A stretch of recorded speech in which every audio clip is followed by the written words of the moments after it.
I truly believe that Fantastic Four First Steps might be the greatest Marvel movie of all time. This is coming from someone who has collected the comics. I've got a lot of books here and has read the comics as well. Okay, these books are really heavy. So let me break this down and explain why the Fantastic Four is so awesome in the comics, and because of that, why this movie is so amazing. So the first point I want to make is that this movie is extremely comics accurate, especially when you compare it to the previous iterations of Fantastic Four movies. Now, no shade on those movies, but this movie even went as far as to put the Fantastic Four in a universe where the time period they were living in was the 60s, which is when the Fantastic Four comics were created. So not only did the actors portray the characters extremely well, but the aesthetic of the world they lived in was just like that of the comics. And for a comic book reader, for someone who sees how special the Fantastic Four is and was in the comics when it came out, that there's something really special about that. You know, just seeing what you read in comic books, what you treasured, what you loved on screen in such an accurate way is just an amazing experience. And here's the thing about movies, especially comic book movies, but it's even true about movies that are made based on books, for example. In the history of making movies based on books or comic books, almost always the movie does better the closer it stays to the source material. And the reason for that is the source material, especially in this case, is so good. There's a reason that the source material becomes so well known and well liked on its own, because there's some magic to it in its written or graphic novel form. Whether you're reading the Fantastic Four from the 60s or from the 70s or 80s, or even modern Fantastic Four. And that's why when you make a movie and you look at the source material of the Fantastic Four and you're able to reach in and grab the key factors that have made those comics so famous and so well liked to so many people, over the years, and put those into the movie, you get something, for lack of a better term, that's fantastic. So let's talk about some specifics about why this movie was so great. So the first thing that comes to mind is this movie's focus on family. The importance of family is a message that Stan Lee has pushed for these characters and in general from the very first issue of the Fantastic Four. And in this movie, I really felt like the characters of the Fantastic Four were an actual family. In past iterations of Fantastic Four movies, yes, they were all together and, somewhat related, but they didn't have that family dynamic, the dynamic of characters that have spent the better part of their lives together and have developed these little things that, kind of annoy each other, for example, or even the way that like Johnny Storm or the Thing will like drop what they're doing to go help Sue or Reed Richards, if it's, giving birth or just making dinner or helping Reed with an experiment or just whatever it is. And I think that's a big part of what makes the Fantastic Four comics so awesome. And yes, these both feature Doom. We'll talk about Doom in a minute. So there's the focus on family, but there's also the fact that what the Fantastic Four is fundamentally is a sci-fi thriller. That's always what the comics have been, right? It's Reed Richards in the lab, either creating something that causes a problem, like, building portals to the negative zone. I don't know why he keeps doing it, but he does. Only bad stuff comes out of there. Or it's some gadget he creates, or some kind of, alien race was buried under the ice in Antarctica and they just, came out and I'm not even kidding. Like that happened in one of the comics. That's what the Fantastic Four really is fundamentally. By the way, this is the first appearance of Ronan the Accuser right there, which is pretty cool. We saw him in the first Guardians of the Galaxy movie. But going back to what I was saying, yeah, the Fantastic Four is a sci-fi thriller. Not only that, but I think the overall plot of Galactus coming, their plan to get away from him, and then how they actually get rid of him is really well written in this movie. Because the thing is, it's hard to really unalive Galactus. He has the power cosmic. He's a universal force of nature. So the fact that they got rid of him the way they did, and there's spoilers in this, so I'll say obviously they sent them through the portal, I think is really realistic and very reminiscent of the ways that the Fantastic Four has dealt with Galactus in the comics in the past. So again, that's another thing that was just straight off the pages of the comic. And I think it was just executed so well, because when I first found out Galactus was going to be in this movie, I was like, okay, how are they going to deal with a live action Galactus? And that brings me to my next point, which is that Galactus and the Silver Surfer are two of my favorite Marvel characters of all time. I've talked about this in a previous video. You can go on my TikTok or YouTube or Instagram and see the short that I made all about Galactus. But Galactus is like my favorite Marvel villain. Now, some people will say he's not a villain. He's a force of nature, whatever. That can be argued. But I love the character design of Galactus. I think his origin is really cool. And I also think the origin of the Silver Surfer and how he became the Silver Surfer because, Galactus came to his planet, was going to consume it, and then he volunteered to be his herald. I think that's a really, really great origin story. And it's kind of tragic in a way because the Silver Surfer himself now becomes the thing that leads to other planets' demise, So it's a question of morality. Now, in this movie, we did not get Norrin Radd, but instead Shala Bal, who is the loved one of Norrin Radd. And they gave her the same origin story that the original Silver Surfer had, which, like I said, is basically volunteering to be the herald to save her planet. Stan Lee has said in interviews that the thing he's most proud of that he wrote, the thing he thinks that was the best thing that he ever wrote, was his Silver Surfer run. I think that might be true. I mean, as a reader, I think that the Silver Surfer is a really interesting layered character. And of course, with Jack Kirby art to back him up, on everything, it's just really an amazing read. I actually have the Silver Surfer omnibus. This is it right here. I've also got some really iconic issues featuring Silver Surfer on the cover, like this one, for example, which was done by Marie Severin. And so continuing about Galactus, I really love the fact that they had Galactus actually say a few things that were really important to the origins of his character and that were really in line with what happened in the comics. For example, in the movie, he says, "I used to be small like you," when he's talking to the Fantastic Four. And that's true. He mentions something along the lines of the fact that he comes from a previous universe. That's also true from the comics. Basically, in the comics, there's a character named Galen who's from the Sixth Cosmos. And that's the previous multiverse that existed before the current MCU multiverse. And basically what happens is at the end of that multiverse's life, Galen basically ends up being the sole survivor, and he merges with the sentience of the cosmos, which is a precursor to eternity, which we saw in the Thor movie. And that's what gives him the power cosmic and also leads to his unending hunger. So they alluded to that in this movie. They mentioned things about him being from a previous universe. Reed Richards even gets a sample of the ship that Herbie collects and says that the material predates their universe, which is extremely comics accurate because Galactus does come from a previous multiverse, a previous universe. I never thought they'd be able to translate this into a live action movie as well as they did. And they did it so great, and they captured the awesomeness of one of the best villains and forces of nature in all of Marvel Comics. So yeah, in my opinion, that was a perfect live action Galactus. The next thing I want to talk about is Sue Storm. So another thing Stan Lee has said about the Fantastic Four in interviews is that he wanted a female character that was a strong character, that wasn't just a damsel in distress that got rescued all the time by, the male heroes.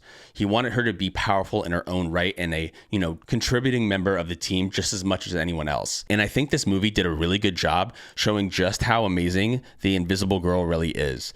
And this movie just had such an awesome moment for her. It's basically a, mother lifts a car off a baby situation, right? Where it's like, she exceeds her limits of power to be able to fight against Galactus to save her child. And it's like, how could someone possibly stand up to Galactus, even with what her powers are? But it works because what is a mother capable of when it comes to saving their child?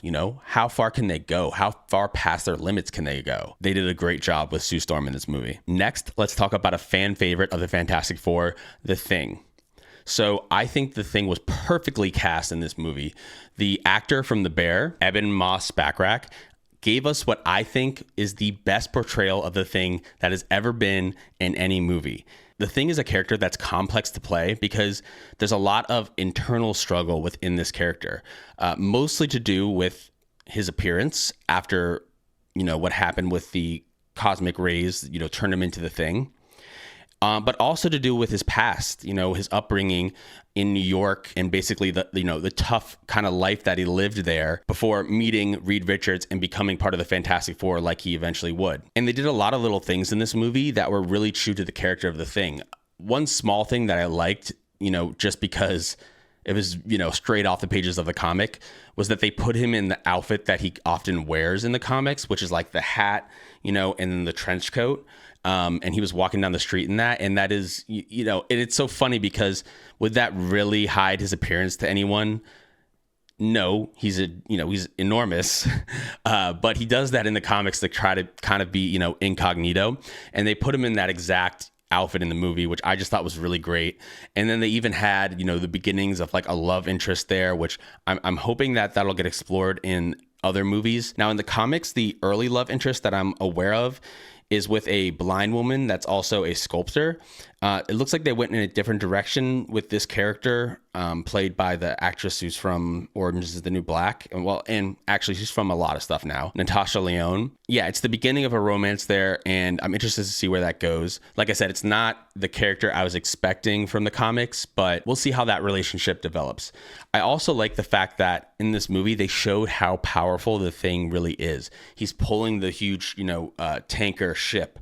He's crashing through concrete pillars, He's throwing a huge semi-truck, full of oil at Galactus for the Human Torch to light up. Again, something that is straight out of the pages of the comic book.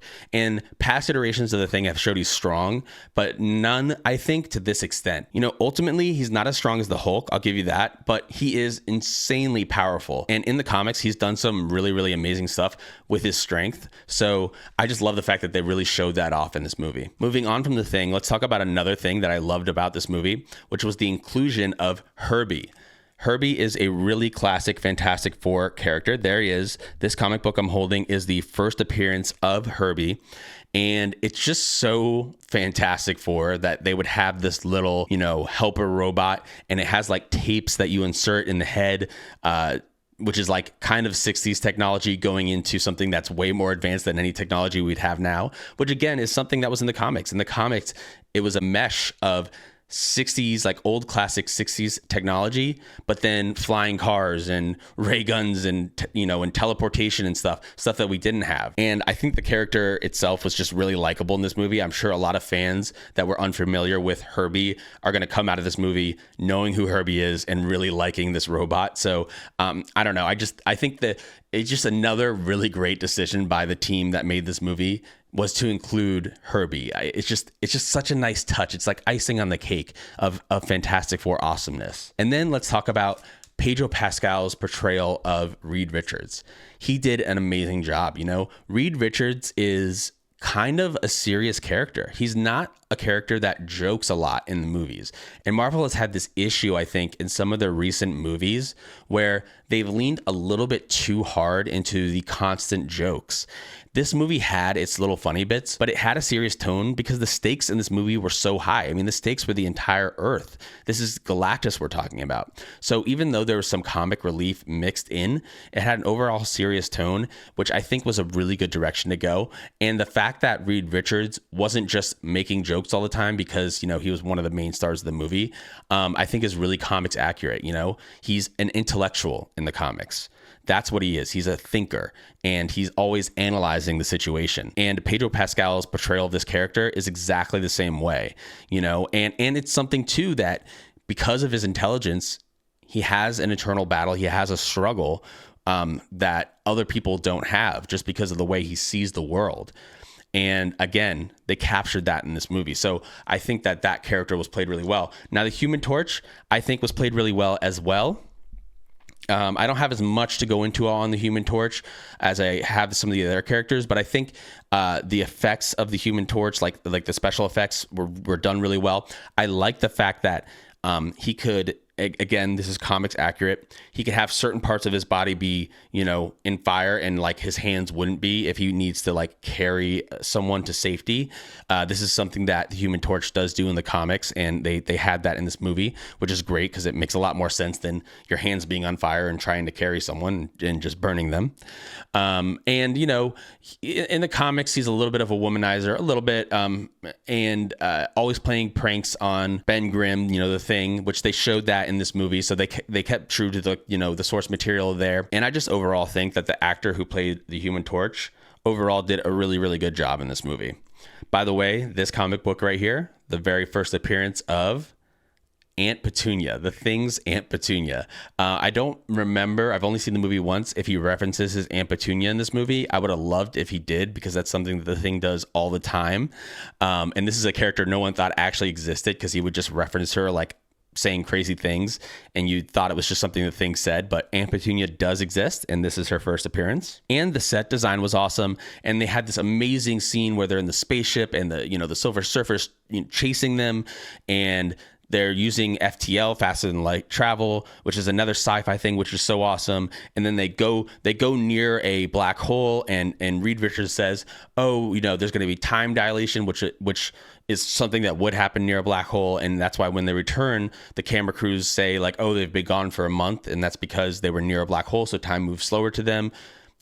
Which I think is a really cool inclusion. Again, it's another sci-fi concept that they included in this movie, which really fits Fantastic Four. It's sci-fi. Oh, I should have showed this one when I was talking about the Human Torch, because there he is right there on the front. This is a really cool cover of the Human Torch. Also, by the way, this is the first appearance of Morbius from the TVA. So that's kind of a cool issue as well. But yeah, overall, I think this movie is so good because it's based on something that was so amazing to begin with, and it stayed true to it. It stayed true to the source material, and it gave us something that I think is truly special. And it's something that for people that read the Fantastic Four as a kid and remember what the Fantastic Four meant to them, this movie is just such a gift. Obviously, that means I'm giving this movie a 10 out of 10, and it just makes me super excited for the future of the MCU. Also, the fact that we got to see Doom in the post-credit scene, which, thank you, Marvel, for actually giving us a good post-credit scene. I'm tired of movies, putting in just jokes in their post-credit scene and that's it. This is actually important. And another great thing about the Fantastic Four is their villains are some of the best in comics, maybe the best. And a large part of that is because of Victor Von Doom. And we're going to get to see that character in live action. If they do Doom as well as they did Galactus, we have some amazing stuff in store for us in the MCU. This makes me really optimistic about the future of the MCU. And this is an exciting time because I'm also very excited about what's going on at DC. I think the Superman movie was great. So I think we have two, great comic book cinematic universes that are going forward right now with a lot of positives about them. And it's just a really exciting time for comic book movies in general. I couldn't be happier with this Fantastic Four movie. So let me know what you think in the comments. If there's something that you didn't like or something that you liked and I didn't mention or something that I got wrong, let me know. And I really appreciate you watching, and please like and subscribe.